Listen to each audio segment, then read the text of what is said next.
Salutations à tous et à toutes, j'espère que vous allez bien. Je suis aujourd'hui en direct de Dublin, en Irlande. Comme je vous avais dit dans ma dernière vidéo, j'étais venu pour le taf. Là, c'est ma dernière soirée. Je rentre demain. Et aujourd'hui, j'ai passé une journée de fou. Parce que après ce qu'on avait à faire ici, on a fait la rencontre d'un mec qui s'appelait Marc.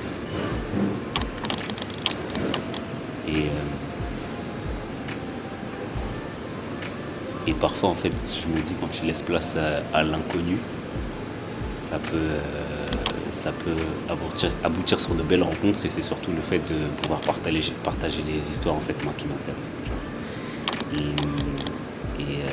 En fait, on était en train de chercher, parce qu'aujourd'hui, ici, c'est difficile de trouver un truc qui est tout simple, les cartes de bus. Parce que tu n'achètes pas des cartes de bus à la gare comme tout le monde. Enfin, c'est difficile de trouver des cartes de bus ici. Et ils en vendent dans certaines, pas des épiceries, mais dans des supérettes. Ils en vendent dans des supérettes et ils en ont pas à chaque fois. Et on était en train de chercher depuis, par rapport à une excursion qu'on doit faire demain, des cartes de bus. Et on tombe sur ce monsieur qui nous demande, qui vient vers moi et qui me demande, il pensait que j'étais en train d'attendre le tramway, en fait. Et il demande si ça fait longtemps qu'on est là, puisqu'il voulait prendre le tramway pour savoir dans combien de temps il arrive. Et du coup, j'ai dit non, nous on vient d'arriver. Et du coup, on lui demande, est-ce qu'à tout hasard vous sauriez où est-ce qu'on pourrait acheter des cartes de bus. Et du coup, il dit, venez, je vais vous montrer. Donc à partir de là, on visite une supérette, 2 supérettes, 3 supérettes. Donc la 4e, 5e. On essaie de trouver une autre solution. Et finalement, après, on lui demande, parce qu'on est fatigué, ça fait déjà 1 heure qu'on marche. Et il nous dit, si vous voulez, on va se poser quelque part, on va boire, on voulait se poser et boire un verre, en fait. Et il nous dit, en fait, de ce côté de Dublin là, il nous dit, comment on appelle ça?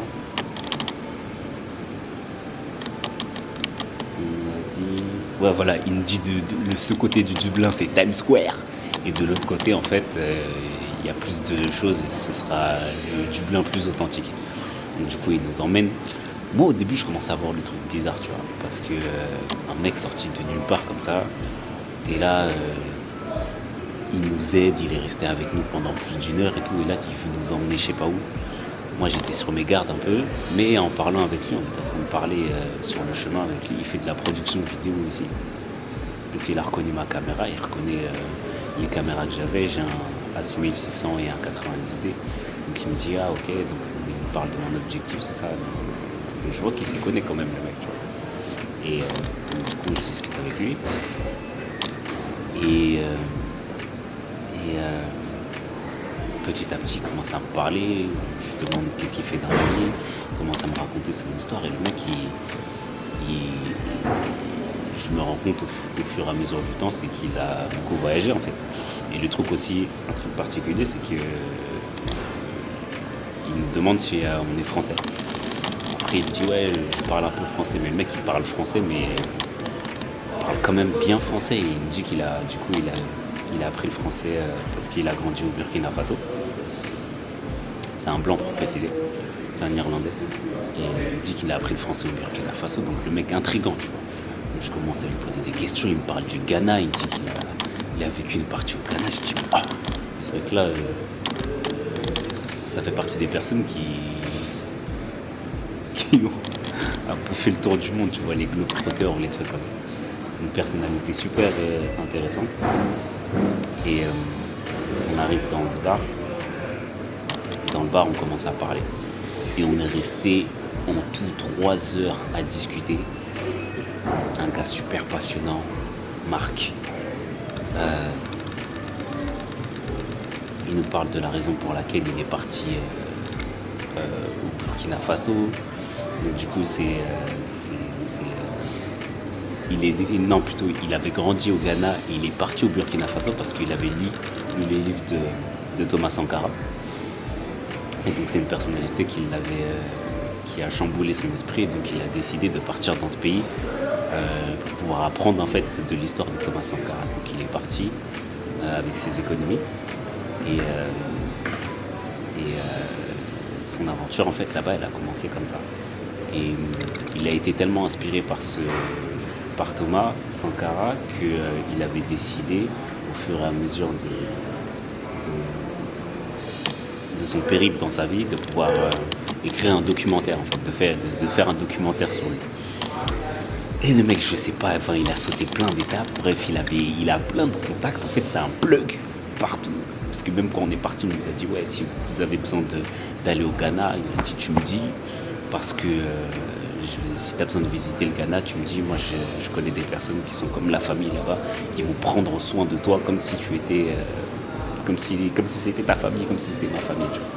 Je dis ah c'est cool. Du coup j'ai pris son contact, tout ça, des contacts au Burkina Faso, il a des contacts au Ghana, il a des blogs partout. Il m'a dit j'ai des contacts aussi en Irlande si tu veux faire de la production vidéo et tout. J'ai dit oh bénéf. Donc du coup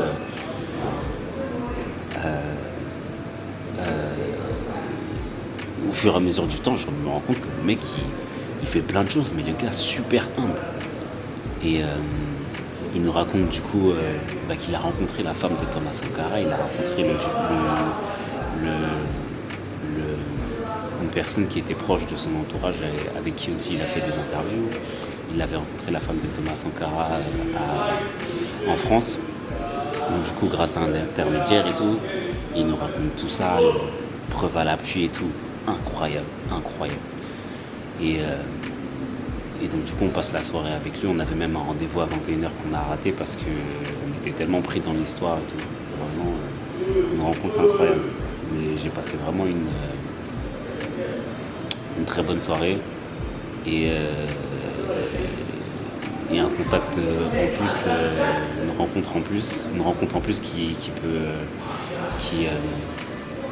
aboutit sur peut-être d'autres opportunités, tu vois. En tout cas, j'ai pris son contact. C'était quelqu'un qui était vraiment, il m'a dit n'hésite pas à m'appeler dès que tu rentres en France, on va discuter et tout. Si tu veux voyager, il m'a dit franchement très cool. Donc voilà, c'était tout ce dont je voulais vous parler, je voulais vous raconter la journée d'aujourd'hui. Je rentre demain et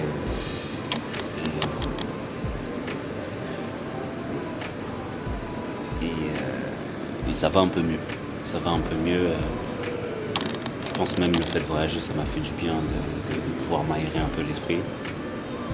Et à partir de demain, je rentre du coup. Donc pour l'instant, ça va. Là, il est 2h du matin. Je vais bosser un peu, après j'irai me coucher.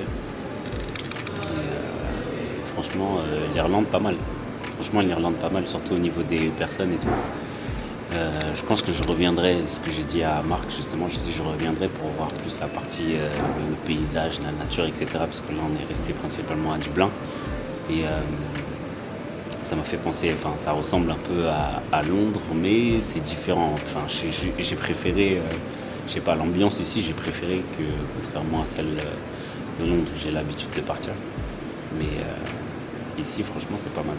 C'est vraiment pas mal. Et j'avais dit que je reviendrais pour les paysages.